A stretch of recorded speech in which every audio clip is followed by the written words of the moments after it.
Hello दोस्तों, स्वागत है आप सभी का हमारे यूट्यूब चैनल में। दोस्तों, आज के इस वीडियो में हम अर्धवार्षिक परीक्षा पेपर 2024-25 कक्षा 9वीं विषय हिंदी का अर्धवार्षिक परीक्षा का पेपर देखने वाले हैं, जो कि आपका पहला पेपर अर्थात 9 दिसंबर को आपका पेपर होने वाला है। तो पेपर को आप अच्छे से तैयार कीजिए। सॉल्यूशन के साथ आपको फुल सॉल्यूशन बताया जाएगा।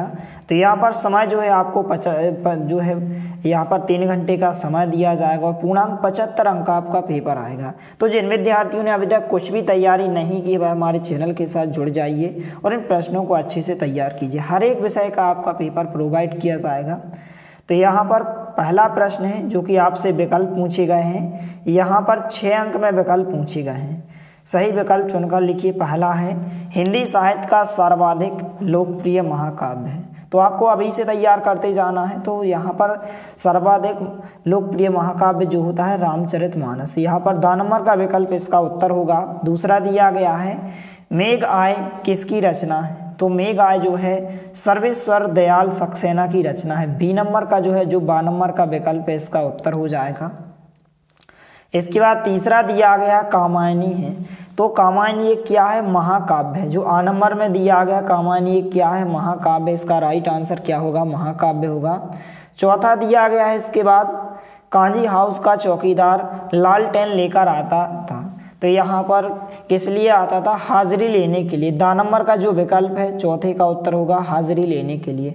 5वां समास के प्रकार होते हैं। तो आपको पहले से ही पता होगा कि समास के कितने प्रकार होते हैं? 6 प्रकार होते हैं। कितने प्रकार होते हैं? 6 प्रकार होते हैं। इसके बाद 6वां दिया गया है इस जल प्रलय में पाठ की विधा है। तो यहाँ पर रिपोताज इसका आंसर होगा। 2 नंबर का विकल्प इसका उत्तर होगा। आप उत्तर में क्या लिखेंगे? रिपोताज। इसके बाद प्रश्न क्रमांक 2 है रिक्त स्थानों की पूर्ति कीजिए, जो कि आपको 6 अंक में पूछे गए हैं। यहाँ पर आप देख सकते हैं।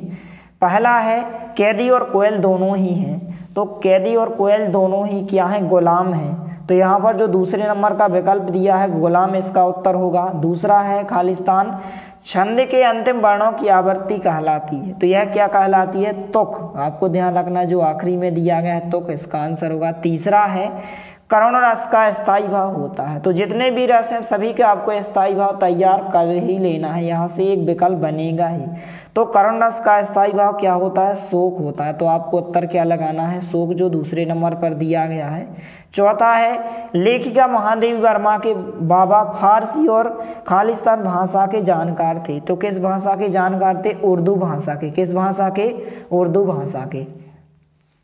इसके बाद 5वां दिया गया है अन्य भाषाओं के संपर्क के कारण हिंदी में आने वाले शब्द कहलाते हैं।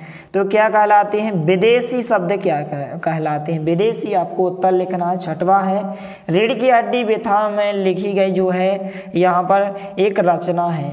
तो क्या है? एक एकांकी है। उत्तर क्या हो जाएगा? एकांकी हो जाएगा। तो इस प्रकार से आपके खालिस्तान कंप्लीट हो जाएंगे। और आप हमारे टेलीग्राम चैनल को भी ज्वाइन कीजिए। वहाँ पर आपको पेपर की PDF भी उपलब्ध कराई जाएगी पेपर के 1 दिन पहले। तो आप हमारे टेलीग्राम चैनल को ज्वाइन कीजिए।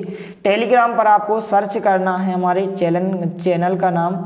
हमारे चैनल के नाम से टेलीग्राम पर एक चैनल बनाया गया है फ्री ऑनलाइन टीचिंग 1 के नाम से। फ्री ऑनलाइन टीचिंग 1 के नाम से। तो वहाँ पर आपको जो है टेलीग्राम पर जो है PDF उपलब्ध कराई जाएगी। इसके बाद प्रश्न क्रमांक 3 है निम्नलिखित कथनों के समक्ष सत्य असत्य लिखिए। तो सत्य असत्य दिए गए। पहला है सुमित्रानंदन पंत प्रकृति प्रेमी कवि थे। तो यह कथन आपका बिल्कुल क्या हो जाएगा? सत्य हो जाएगा। इसके बाद दूसरा है खंड काव्य की कथा वस्तु विस्तृत होती है। तो यह कथन जो है आपका क्या होगा? असत्य हो जाएगा। इसके बाद तीसरा पूछा गया है डांडे तिब्बत की सबसे खतरे की जगह। तो यह कथन आपका क्या हो जाएगा? सत्य हो जाएगा। इसके बाद चौथा पूछा गया है यहाँ पर नाटक गद्य की गौण विधा है। तो यहाँ पर यह कथन आपका क्या हो जाएगा? सत्य हो जाएगा। चौथा कथन आपका क्या होगा? सत्य हो जाएगा। 5वां है मोटाई शब्द में ई उपसर्ग है। तो मोटाई शब्द में ई उपसर्ग, यह कथन आपका क्या हो जाएगा? असत्य हो जाएगा। तो उत्तर में आप क्या लिखेंगे? असत्य लिखेंगे। इसके बाद 6वां दिया गया है नानी के मन में देश की आज़ादी के प्रति जुनून था। तो यह कथन आपका क्या हो जाएगा? सत्य हो जाएगा। इसके बाद जो है यहाँ पर प्रश्न क्रमांक 4 सही जोड़ी मिलाकर लिखिए। सही जोड़ियाँ पूछी गई हैं जो कि 6 अंक में पूछी गई हैं। स्तंभ आ और स्तंभ ब दिए गए हैं। पहला है कबीरदास, तो इसकी सही जोड़ी जो है आपको 6 नंबर से मिलाना है, जो कि 6 नंबर में दिया गया है। यहाँ पर बाह्य आडंबरों का विरोध, कबीरदास ने क्या किया है, बाह्य आडंबरों का विरोध किया गया है, तो ये पहले की सही जोड़ी हो जाएगी यहाँ पर। दूसरा दिया गया है उपमा अलंकार के अंग, तो उपमा अलंकार के जो अंग होते हैं आपको ध्यान रखना है कितने अंग होते हैं, 4 अंग होते हैं, आपको 4 नंबर से मिलाना हो, पहले की आपको 6 नंबर से। तीसरे नंबर है अश्रु का तद्भव, तो इसका हो जाएगा आंसू, घ नंबर से आपको मिलाना है। चौथा है हरिशंकर परसाई, तो इसकी सही जोड़ी जो है आपको जा नंबर से मिलाना है। किस नंबर से, यहाँ पर जा नंबर से आप मिलाएंगे आश्रय से। इसके बाद नैतिक का विलोम, तो यहाँ पर नैतिक का विलोम क्या हो जाएगा, अनैतिक हो जाएगा। क्या हो जाएगा, अनैतिक, का नंबर को ऑप्शन होगा। छठवा दिया गया है विभीषिका, तो इसकी आपको भयंकरता से सही जोड़ी मिलाना है, गा नंबर के ऑप्शन से आप सही जोड़ी मिलाएंगे, तो इस प्रकार से उत्तर हो जाएंगे। इसके बाद जो है यहाँ से आपको प्रश्न क्रमांक 5 निम्नलिखित प्रश्नों के उत्तर एक शब्द या एक वाक्य में लिखिए। यहाँ पर इस प्रकार से जो कि 6 अंक में पूछे गए हैं, इनको आपको तैयार करना है। तो यहाँ पर पहला दिया गया रसखान किसके अनन्य भक्त थे, तो आपको ध्यान रखना है कि जो रसखान थे किसके अनन्य भक्त थे, श्री कृष्ण के। उत्तर में आपको क्या लिखना है, श्री कृष्ण लिखना है, पहले का उत्तर होगा। दूसरा है जहाँ काव्य का आधार शब्द होते हैं वहाँ कौन सा अलंकार होता है, तो वहाँ जो है शब्दा अलंकार होता है। उत्तर में आप क्या लिखेंगे, शब्दा अलंकार लिखेंगे, तो इस प्रकार से आपको उत्तर में क्या लिखना है, शब्दा अलंकार।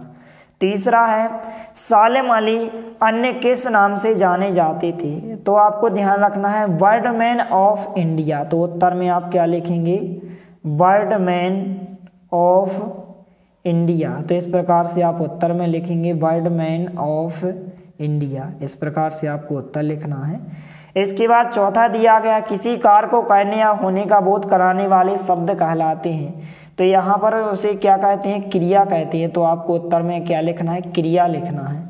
इसके बाद पांचवा है इस जल प्रलय में पाठ में सन 1967 की बाढ़ में किस नदी का पानी जो है राजेंद्र नगर में घुस गया था, तो उत्तर में आपको नदी का नाम लिखना है पुनपुन नदी। कौन सी नदी, पुनपुन नदी, इस प्रकार से आप उत्तर में लिखेंगे पुनपुन नदी। इसके बाद छठवा दिया गया है मेरे संग की औरतें पाठ में लेखिका कितने भाई बहन थे, तो कितने भाई बहन थे, 4 भाई बहन थे, उत्तर हो जाएगा 4। इसके बाद प्रश्न क्रमांक 6 पूछा गया, जो कि 2-2 अंक के क्वेश्चन पूछे गए, अच्छे से आपको अभी से तैयार कर लेना है। तो भक्ति काल को स्वर्ण युग क्यों कहा जाता है, और अथवा में पूछा गया है छायावाद की 2 प्रमुख विशेषता लिखिए, तो इनके हम उत्तर देखते जाते हैं फिर। तो यहाँ पर छठवें का उत्तर इस प्रकार से हो जाएगा भक्ति काल की विशेषता, यहाँ से यहाँ तक कि भक्ति काल को हिंदी साहित्य का स्वर्ण युग इसलिए कहा जाता है क्योंकि इस काल में भक्ति और आध्यात्मिकता का अहम योगदान रहा। इस काल में लिखे गए भक्ति काव्य और दोहे आज भी हिंदी साहित्य की जो है अमर कृतियों में गिने जाते हैं। इसके बाद इसके अथवा में जो पूछा गया छायावाद की 2 प्रमुख विशेषता, तो प्रश्न क्रमांक 6 का अथवा का उत्तर हो जाएगा छायावाद की 2 विशेषता आप लिखेंगे, व्यक्तिवाद की प्रधानता और प्रकृति का मानवीकरण, इस प्रकार से 2 विशेषताएं हो जाएंगी। इसके बाद प्रश्न क्रमांक 7 देख लेते हैं, जो कि प्रश्न क्रमांक 7 पूछा गया है सर्वेश्वर दयाल सक्सेना अथवा सुमित्रानंदन पंत के भाव सौंदर्य की 2 विशेषताएं लिखना है, तो इनके उत्तर देख लेते हैं। तो इस प्रकार से प्रश्न क्रमांक 7 का उत्तर हो जाएगा, यहाँ पर आप देख सकते हैं सर्वेश्वर दयाल सक्सेना काव्य की 2 विशेषताएं, इस प्रकार से आप विशेषताएं लिखेंगे। आप इसका स्क्रीनशॉट लेकर आप अच्छे से तैयार करें। इसके बाद प्रश्न क्रमांक 7 का अथवा छायावादी कवि सुमित्रानंदन पंत की रचना में भाव सौंदर्य की 2 विशेषताएं हैं, कल्पना शक्ति और सौंदर्य चेतना और प्रकृति चित्रण। इसके बाद प्रश्न क्रमांक 8 दिया गया है, प्रश्न क्रमांक 8 है मानसरोवर से कवि कबीरदास का क्या आशय है, अथवा में पूछा गया है लता ने बादल रूपी मेहमान को किस तरह देखा और क्यों, इनके उत्तर भी आपको एक साथ बताए जाएंगे। 9वां है कोयल की कूक सुनकर कवि माखनलाल चतुर्वेदी की क्या प्रतिक्रिया थी, लिखिए।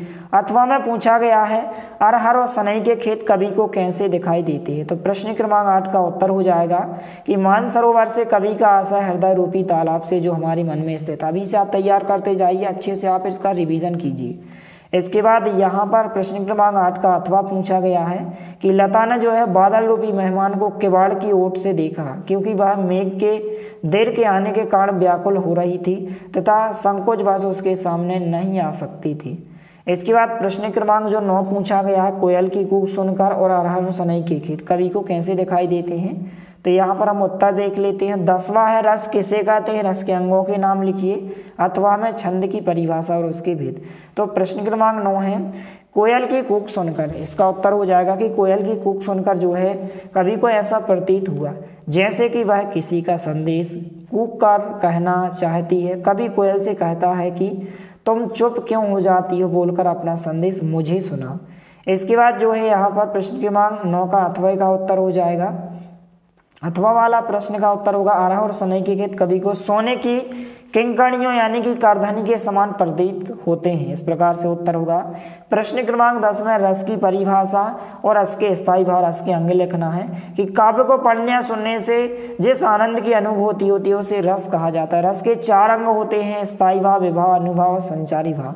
और रस के जो है स्थायी भाव यहाँ पर कुछ 10 प्रकार के होते हैं, इनको आपको तैयार करना। रस के 4 अंग होते हैं।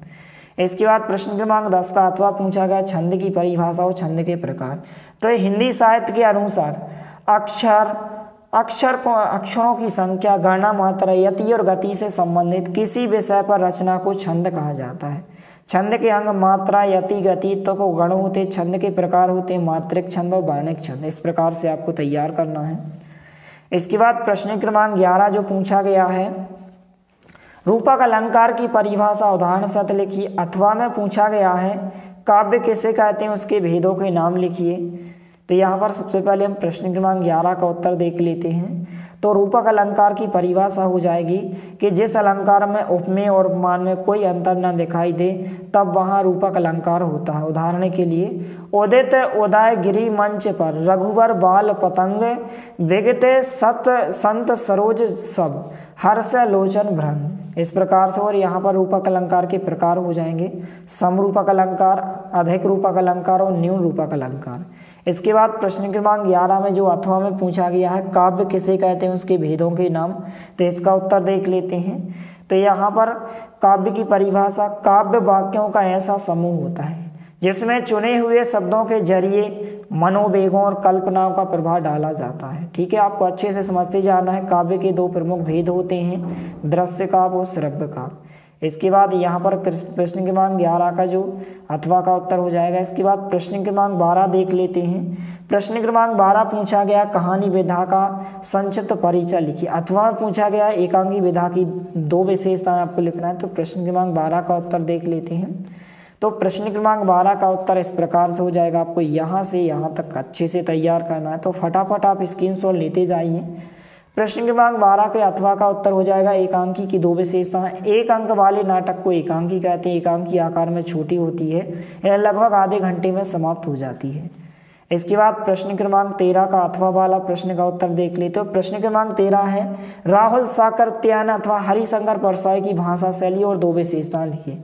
तो यहाँ पर प्रश्न क्रमांक 13 का अथवा का उत्तर देख लेते हैं।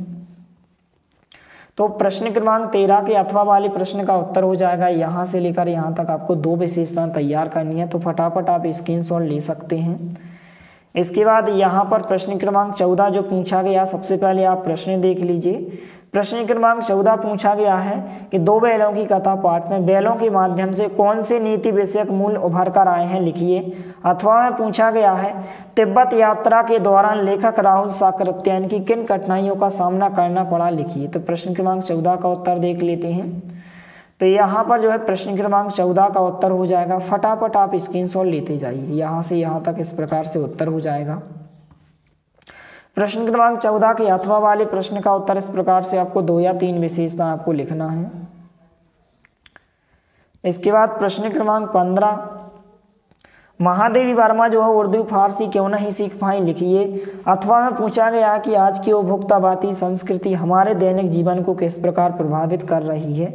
और प्रश्न क्रमांक 16 पे आसानी से बन जाएगा अंधे की लाठी। अंधे की लाठी कहलाता है एकमात्र सहारा।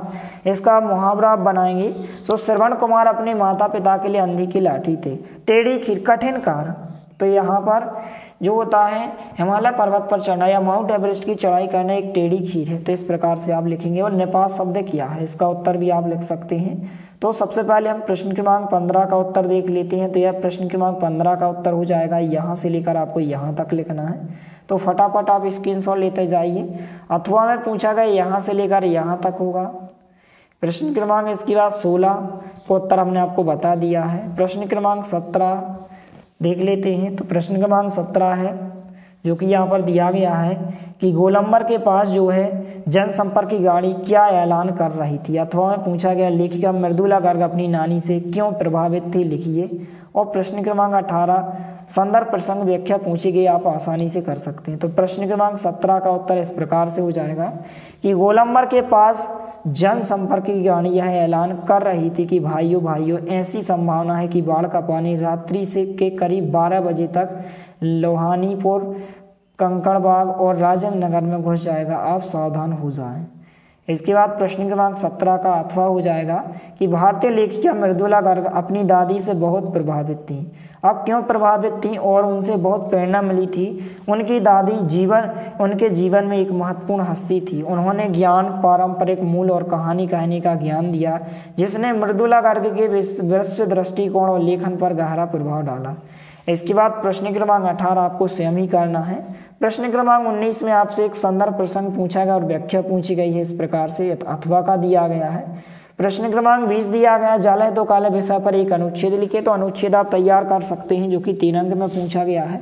अथवा में पूछा गया है आप किसी खेल में अधिक रुचि है, विषय पर 2 मित्रों के मध्य संबंध लिखिए। प्रश्न क्रमांक 21 है निम्नलिखित आपत्ति काव्यांश अथवा गद्यांश को पढ़कर पूछे गए प्रश्नों के उत्तर लिखिए। यहाँ पर इस प्रकार से 3 प्रश्न दिए गए हैं, इनके उत्तर आपको इसी में मिल जाएंगे। अथवा में का भी आप कर सकते हैं। उपरोक्त गद्यांश का शीर्षक, शील युक्त व्यवहार की क्या विशेषता, उपरोक्त गद्यांश का सारांश। इसके बाद प्रश्न क्रमांक 22 है अपनी कक्षा शिक्षक को अर्ध दिवस के अवकाश हेतु आवेदन पत्र लिखिए। अथवा में पूछा गया अपनी वार्षिक परीक्षा की तैयारी अवगत कराते हुए अपने पिताजी को पत्र लिखिए। प्रश्न क्रमांक 23 में आपको निबंध लिखना है। निम्न में से किसी एक विषय की रूपरेखा सहित सारगर्भित निबंध लिखिए। तो यहाँ से आपको पर्यावरण प्रदूषण और जीवन में खेलों का, इन दोनों को आपको तैयार करना है। तो इस प्रकार से इसके बाद हम उत्तर देख लेते हैं। प्रश्न क्रमांक 1 के सभी प्रश्नों के जो विकल्प पूछे गए थे इनके उत्तर हो जाएंगे। तो इनका आप स्क्रीनशॉट लेकर इनको तैयार करें। इसी प्रकार से आपको पेपर में भी लिखना है, अच्छे से काटा पीटी बिल्कुल नहीं करना है, बिल्कुल आपको अच्छी हैंड राइटिंग में लिखना है, अच्छे से लिखना है ताकि आपको पूरे में से पूरे अंक मिले। प्रश्न क्रमांक 2 का उत्तर इस प्रकार से हो जाएगा जो कि खालिस्तान पूछे गए थे, यहाँ पर उत्तर हो जाएंगे। प्रश्न क्रमांक 3 सत्य असत्य, कुछ इस प्रकार से आपको सत्य असत्य के उत्तर तैयार करना है। प्रश्न क्रमांक 4 में सही जोड़ी, इसी प्रकार से आपको पेपर में बनाकर आना है, तभी आपको पूरे में से पूरे अंक मिलेंगे। तो इनके उत्तर हो जाएंगे। प्रश्न क्रमांक 5 एक शब्द या एक वाक्य में, तो इस प्रकार से उत्तर हो जाएंगे। तो इनको आप अच्छे से तैयार करें। मिलते हैं अगले वीडियो में, तब तक के लिए जय हिंद, वंदे मातरम।